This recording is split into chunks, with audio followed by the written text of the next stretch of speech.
You ask Tiger to calculate. This deals with finding the midpoint between 2 points. The midpoint between the 2 points is 261.5. Let's solve it step by step. Plot the 2 points and calculate the midpoint using the formula. The coordinates of point 1 are, x1 equals -21, y1 equals 98. The coordinates of point 2 are, x2 equals 25, y2 equals 25. PM represents the midpoint of the 2 points.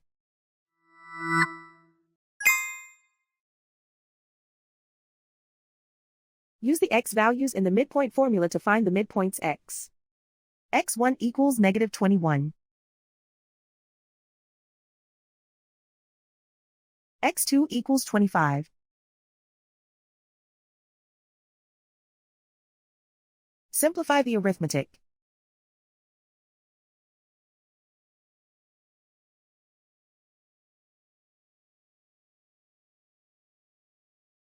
Use the y values in the midpoint formula to find the midpoints y.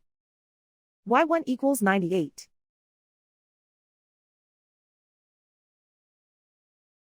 y2 equals 25.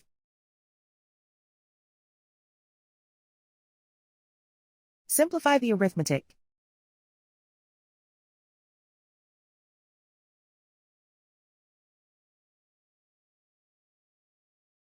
And so, the midpoint is 261.5.